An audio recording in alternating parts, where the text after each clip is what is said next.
Alors, bonjour Jade. This is the third of our video blogs from COP21.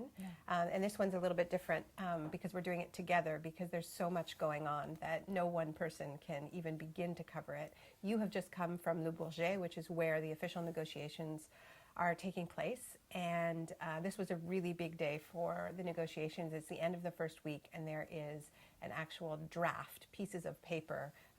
Can you tell us what's happening? Yeah, so the news from the Bourget is that we do have a text. The problem is that it only looks like an agreement, but it doesn't provide any real tools of action against climate change. For instance, it doesn't say how much effort developed countries should make, how much they should reduce their greenhouse gas emissions. It doesn't say how much money they should give developing countries. It doesn't say how can the world secure the fate of the most vulnerable nations. So it was one of those bubbles moments, you know, in climate negotiations where climate conferences look like bubbles apart from the rest of the world. This morning, people were cheering at Le Bourget. Su Wei, the Chinese lead negotiator, was saying that it was a very good moment and that journalists should write more positive articles on the conference. Yeah. But we do not have any operational tools, and even that, nothing is really decided yet.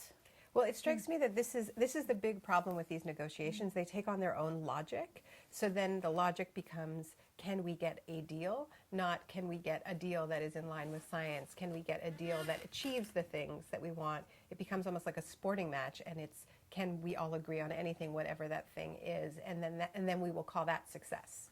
And that is the reason why it is so important to keep on putting pressure on fossil fuel companies, on the real actors of the climate change game. Yeah. So in that respect, what can you tell us about what's happening here in Paris?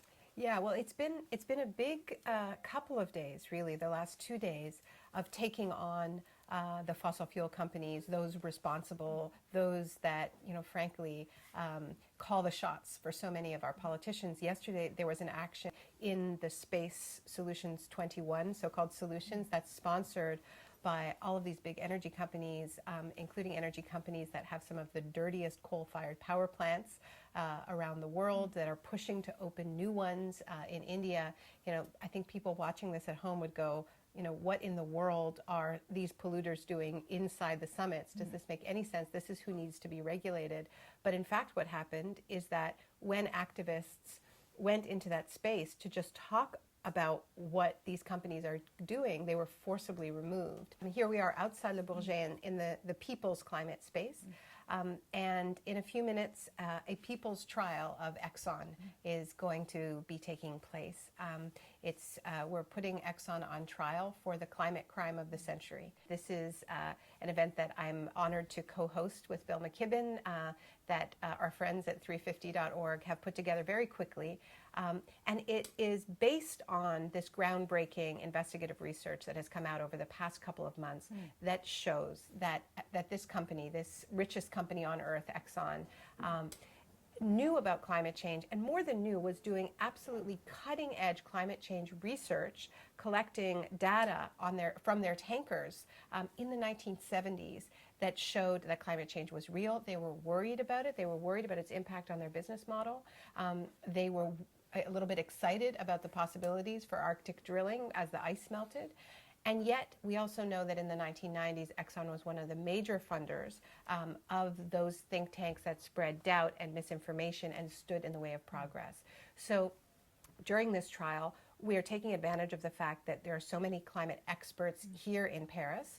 We're going to be hearing from leading climate scientists, but we're also going to be hearing from the people who are living the impacts of Exxon's decision, whether because their land is being destroyed by Exxon's drilling or because they live in island nations that are disappearing under the waves. So it's going to be a very emotional day, and it's going to be very much outside that Le Bourget bubble, going after the forces that we think are the reason our politicians are so incredibly ineffective.